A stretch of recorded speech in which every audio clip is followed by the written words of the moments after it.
आज सुबह ना मैंने कुछ कहीं पे पढ़ा था और मैंने ना उसी टाइम उसकी फोटो ले ली। हाँ देखो, मेरे कैमरे में सबसे पहली फोटो वही है। ये कोई पर्सन है, one of my favourite persons in India. इनकी भी किसी टाइम पे कोई एडटेक कंपनी हुआ करती थी, वो बंद हो गई। सर बाईजूस? नहीं नहीं नहीं, बाईजूस के बारे में बात नहीं हो रही है। मेरे को पता था, मैं अगर बिना नाम बताए छोड़ दूंगा तो सारे बाईजूस ही सोचेंगे। बाईजूस के बारे में बात नहीं हो रही है। कोई एक छोटी सी एडटेक कंपनी थी, आपको नाम भी नहीं पता होगा, बट अब ये कुछ और काम करते हैं। तो आज इन्होंने कुछ लिखा हुआ था and I find it extremely good. मैंने कहा फोटो ले ली जाए और आज बच्चों को बताएंगे। सुनिए जी, डिबेट इस टॉपिक पे हो रही है कि क्या आपका सारा दिन, ठीक है, एक हार्डलेस ग्राइंड होना चाहिए। ठीक है, हार्ड ग्राइंड होना चाहिए।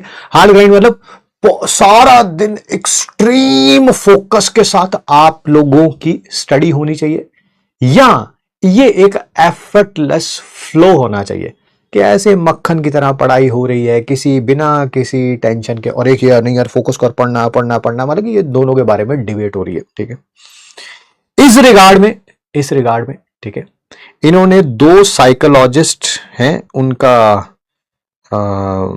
स्टडी पेश करी हुई है। उन्होंने बोला हुआ कि दोनों ने एग्जैक्टली ऑपोजिट बोला हुआ है। ठीक है, सबसे पहले एक साइकोलॉजिस्ट है मिहाले, उन्होंने बोला हुआ है the father of the flow state. उन्होंने बोला है जो ओलंपिक एथलीट होते हैं, एटलीस्ट ओलंपिक एथलीट होते हैं, आर्टिस्ट होते हैं, म्यूजिशियन होते हैं, जो अपना बेस्ट वर्क करते हैं, है ना, वो अपने काम में पूरी तरह से एब्जॉर्ब होते हैं। ठीक है, इतना कि उन्हें पता ही नहीं चलता कि क्या समय हो गया है। आपके ऊपर अप्लाई किया जाए तो पढ़ने में पता ही ना चले कि क्लास का टाइम हो गया है नहीं हो गया है। इस तरह से आपको पढ़ाई करनी चाहिए। ठीक है, इसको बोलते हैं क्लासिक फ्लो स्टेट।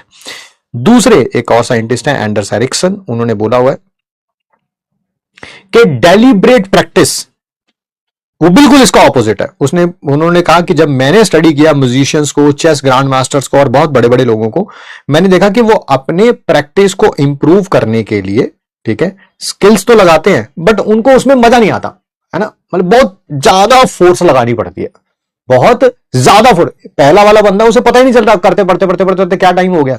दूसरा ऐसा बंदा है जो कह रहा है यार पढ़ने के लिए बहुत एफर्ट लगाना पड़ रहा है, यार बहुत मुश्किल हो रही है एफर्ट लगाने में। ठीक है, ये मैं भी इसी कैटेगरी में बिलोंग करता हूं, सेकंड कैटेगरी में। बट 4 से 5 घंटे की प्रैक्टिस के बाद, ठीक है, ऐसे लोग एग्जॉस्टेड फील करते हैं। ठीक है, इन्हें लगता है कि यार थोड़ी देर सो जाना चाहिए या कोई ब्रेक लेना ना चाहिए। ये मतलब कि पढ़ाई वगैरह इनको बहुत ज्यादा, जो भी इनका काम है वो बहुत मतलब कि टफ लगता है। ठीक है, तो कौन सही था? दोनों ही सही थे।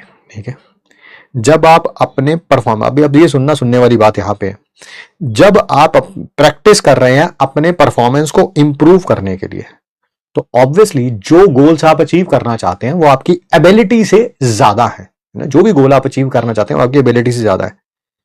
इसी कारण प्रैक्टिस एक एफर्टफुल ग्राइंड है, इसी कारण हमें करना बड़ा मुश्किल लगता है।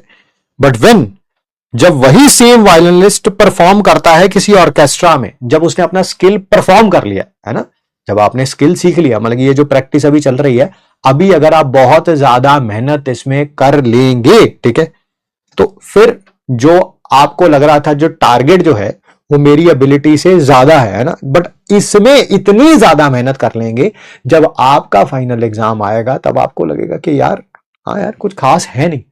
आपने देखा है मैक्सिमम पीपल रिजल्ट सेलिब्रेशन पे क्या बोलते हैं, ये इतना मुश्किल नहीं था, है ना। क्यों? क्योंकि पहले उनकी एबिलिटी उस चीज के लिए नहीं थी, टास्क ऊपर था। बट 2 साल में, 1 साल में इतनी मेहनत कर लेते हैं कि वो इसके इक्वल आ जाते हैं। और जब कोई भी चीज हमारे इक्वल आ जाती है बिल्कुल, तो हमें लगता ही नहीं कि वो मुश्किल है। ठीक है, तो क्या मतलब कि शानदार चीज लिखी हुई थी। एंड आई फाइंड इट कि मैंने उसी टाइम फोटो खींचा, मैंने कहा आज बच्चों को बताऊंगा।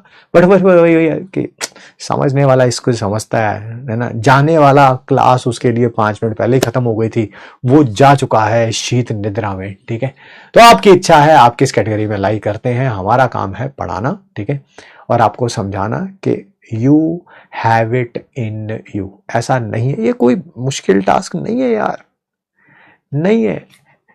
9 आउट ऑफ द 10 और I would say 97-98% of the people, और 95 तो पक्का ही है, ज्यादा नहीं, वो ऑलरेडी डिस्ट्रैक्टेड है, वो ऑलरेडी गेम से बाहर है। बात सिर्फ 5% की हो रही है, 2-4-3% की हो रही है।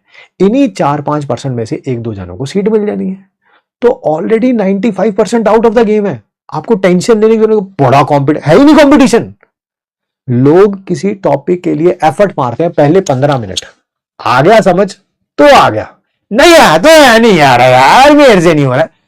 क्वेश्चन प्रैक्टिस करने बैठेंगे, पहले 3 क्वेश्चन करेंगे, हो गए तो हो गए, ठीक है, फिर आगे करें, नहीं हो रहा है, नहीं हो रहा यार, मेरे से नहीं हो रहा यार, रोना धोना, ये ऑलरेडी 95% लोग कर रहे हैं, ठीक है। जरा सा भी ये नहीं सोचते कि यार मुझे अगर बात समझ नहीं आई तो मैं लेक्चर पीछे जाके देख लेता हूं, अगर मैंने लेक्चर की स्पीड 1.5 पे देखा था तो मैं 1x पे देख लेता हूं, धीरे धीरे समझने को।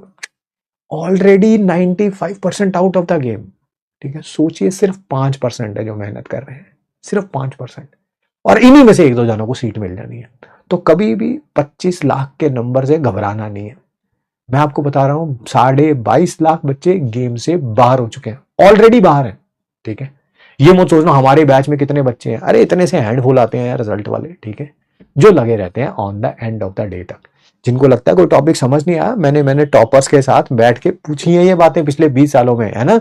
हमारा सबसे टॉप रैंक सैमुअल हर्षित, ठीक है, कह रहा है कि एक दिन सर आपकी क्लास हुई, ऑर्गेनिक पढ़ाया मैंने उसको, सर आपकी एक क्लास हुई, ठीक है, और रोज मेरे को क्लास में सब समझ आता था, सब समझ आता था, सब सब सब सब कोई टेंशन ही नहीं किसी प्रकार की, ठीक है। सर एक दिन मेरे को आपकी ना बात समझ नहीं आ रही थी, ठीक है, और मैंने क्लास के बीच में ही ना डांट दिया, जनरल डांटा होगा, मैं नहीं कह रहा हूँ कि मैंने सैमुअल को डांटा होगा, शायद उसे भी डांटा होगा, मुझे पता नहीं है, कोई क्वेश्चन बच्चों ने अच्छा परफॉर्म नहीं किया तो मैंने डांट दिया, रिवाइज नहीं करके आता, ये नहीं करके आता, वो नहीं करके आता। सर पता मैंने क्या किया सर मैंने ना, ये उसके शब्द है एज इट इज, कह रहा सर मैंने पता क्या किया, मैंने उसी टाइम क्लास बंद करी सर। सबसे पहले तो मैं जो लास्ट क्लास में पढ़ के आया था ना वो रिवाइज नहीं करके आया था सर, ये पहली ऐसी क्लास थी, ठीक है। सर मैंने रिवाइज करके आया, सर मुझे वो टॉपिक सारा समझ आना शुरू हो गया एज इट इज। वही बच्चा है जो कह रहा था सर मुझे आपकी क्लास में समझ नहीं आ रहा था, वही बच्चा कह रहा है कि सर मैं रिवाइज नहीं करके आया था सर, टॉपिक लिंक्ड था, ऑर्गेनिक में तो वैसे ही बड़े टॉपिक लिंक्ड होते हैं, ठीक है। तो कह रहा है सर मैंने क्लास बंद करी, मैं रिवाइज करके आधे पौने घंटे बाद वापस आ गया, सर मुझे सब समझ में आ गया एज इट इज, उसके एज इट इज शब्द बता रहा हूं मैं आपको, ठीक है। बच्चा वही रहता है, आप कितनी एफर्ट लगाते हैं। पहली बार क्वेश्चन नहीं हुआ तो ये कौन सा फाइनल एग्जाम था आज, दोबारा देखेंगे, टॉपिक की थ्योरी दोबारा देख लेंगे, बहुत ज्यादा वीक हो तो थ्योरी दोबारा देख लेंगे, थोड़े अच्छे हो तो क्लास के कराए हुए क्वेश्चंस देखो और प्रैक्टिस करो as much as you can, ठीक है। चलिए मिलते हैं आपसे नेक्स्ट क्लास में। Thanks for giving us your time, thank you बच्चों, और I should say thank you so much to all my मगरमच्छ।